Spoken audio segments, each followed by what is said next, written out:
बीजा अवतार में भगवान धन्वंतरी थई आयुर्वेद नो प्रकाश कर्यो, अमृत प्रकट कर्यो।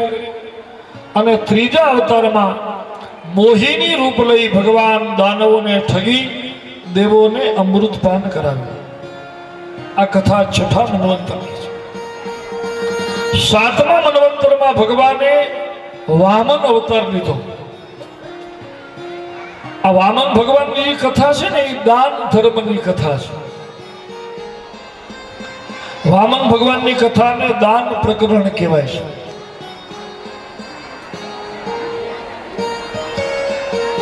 के बलि राजा 100 यज्ञ करता था इंद्रपद माटे। देवनी माता अदितिए कश्यप ऋषि की प्रार्थना करी। कश्यपे एमने एक पयो व्रत बताव्यो अने ई पयो व्रत थी भगवान ने प्रसन्न कर्या। त्यारे भगवाने कह्युं के हवे तमारा दीकरानी रक्षा करवा हूँ ज तमारे घरे पुत्र रूपे अवतार लईश। प्रगट थतानी साथे बटुक थई जाईश अने बलि राजा ने अटकावीश।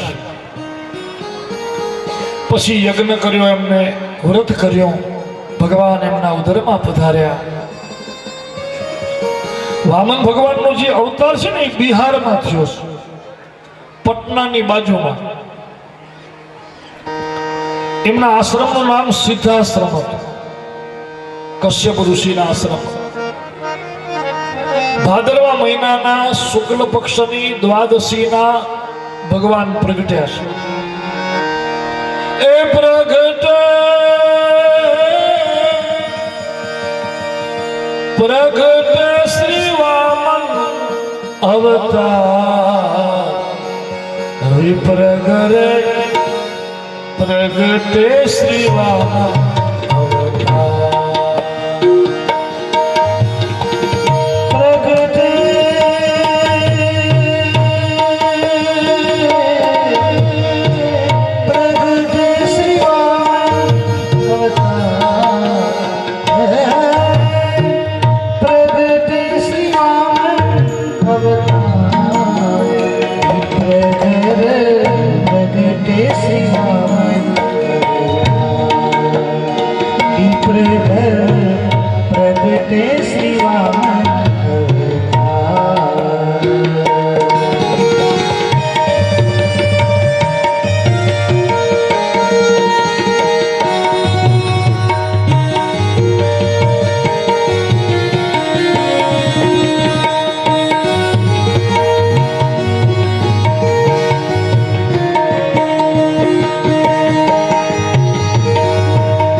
સિદ્ધાશ્રમમાં કશ્યપ અદિતિને ત્યાં પ્રગટ થયા છે.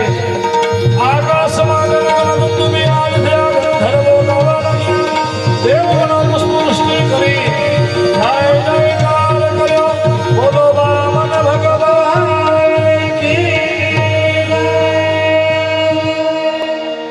પ્રગટ થતાની સાથે જ ભગવાન બટુક સ્વરૂપ થઈ ગયા. બ્રહ્માદિ દેવતાઓએ યજ્ઞોપવિતના સંસ્કાર કર્યા. પછી વામન ભગવાન ભૃગુક ક્ષેત્રમાં બલિરાજા જ્યાં યજ્ઞ કરતા હતા ત્યાં પધાર્યા છે. બલિરાજાને ખબર પડી, અર્ઘપાદ્યથી પૂજા કરે છે.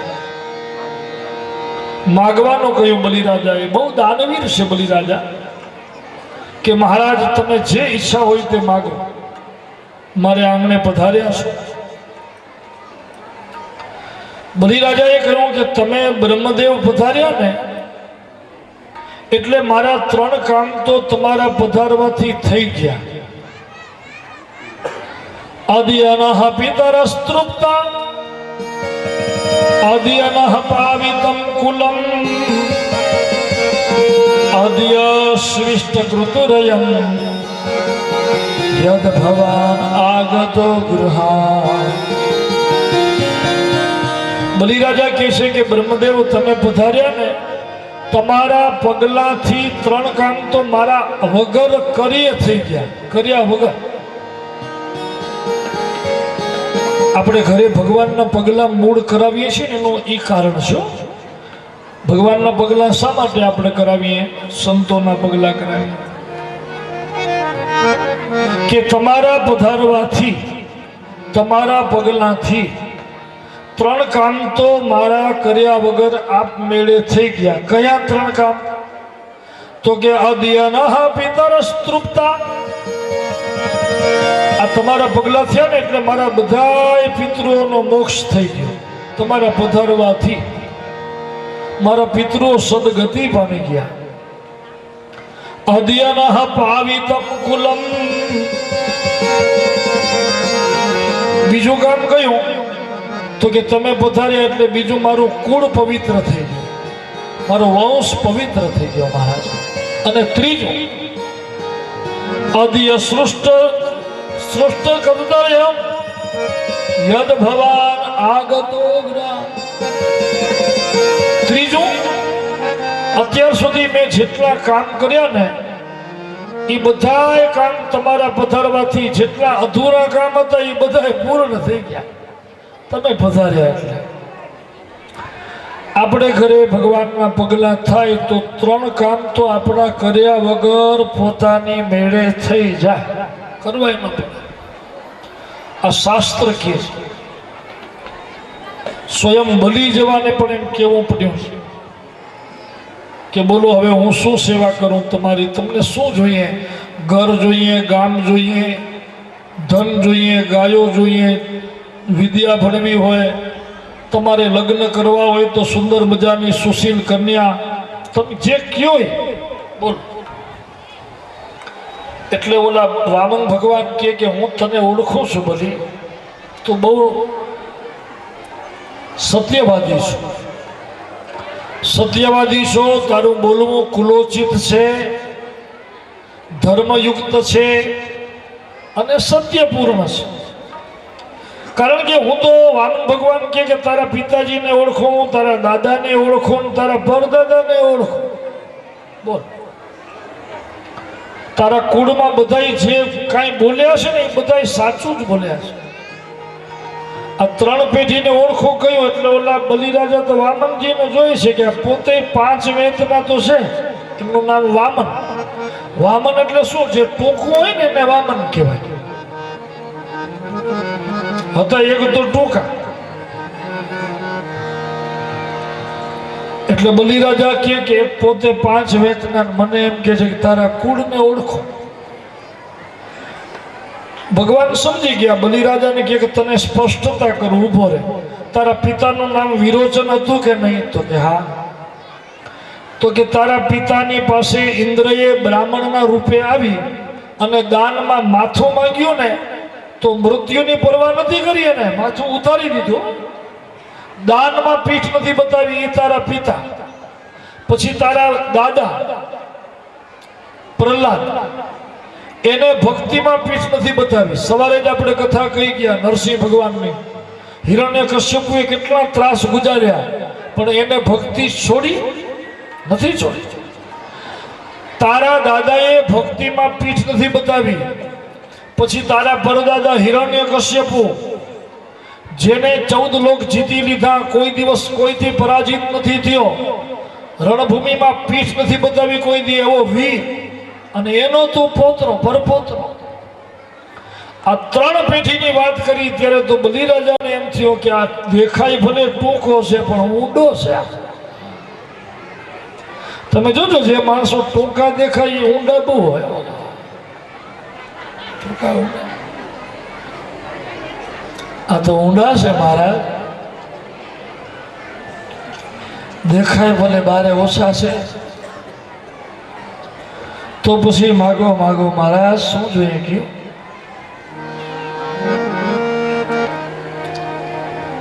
પછી ભગવાન 3 પગલા પૃથ્વી માગે છે. પદત્રયમ એટલે બલિરાજા ખડખડ હસી પડ્યા કે મહારાજ 3 પગલા પૃથ્વી માગો છો? મારા જેવો દાનવીર તમને મળ્યો, હું એવો સમર્થ દાની છું કે એક સંકલ્પથી આખું દ્વીપ દઈ દઉં. 7 દ્વીપનો અત્યારે આમ તો ઉપરના લોક નીચે બધું મારા આધીન છે, મારી પાસે છે. આ 7 દ્વીપનો રાજા છું. એક સંકલ્પથી આખું દ્વીપ તમને દઈ દઉં એટલો સમર્થ દાની છું. અને મારી પાસે તમે 3 પગલા મગાવો છો. હજી હવે અત્યાર સુધી મને એમ હતું કે તમે બહુ ઊંડા છો, પણ હવે એમ લાગે છે કે ના ના, હજી તમે બાળક છો. તમને સ્વાર્થની ખબર જ નથી. અરે મારા જેવો દાનવીર મળ્યો છે મહારાજ, એવું માગી લો પછી જીવનમાં બીજો કોઈ દિવસ બીજે ક્યાંય તમને હાથ લાંબો ન કરવો પડે. મારા જેવો દાનવીર તમારા જીવનમાં હવે બીજી વખત નહીં આવે. જ્યાં બલિરાજા એમ કહ્યું ત્યારે વામન ભગવાન કહે છે કે બલિરાજા, એક વાત તમે પણ નોંધી લ્યો કે મારા જેવો દાન લેનારો હવે તમારા જીવનમાં બીજી વાર નહીં આવે. હું કોઈ સામાન્ય બ્રાહ્મણ નથી, હું બહુ સંતોષી છું, મને વધારે જોતું નથી. 3 પગલા એટલે માગું છું કે હમણાં મારી જનોઈ દેવાની ને, હું ગુરુકુળ જતો હતો ભણવા. બ્રાહ્મણના દીકરાને જનોઈ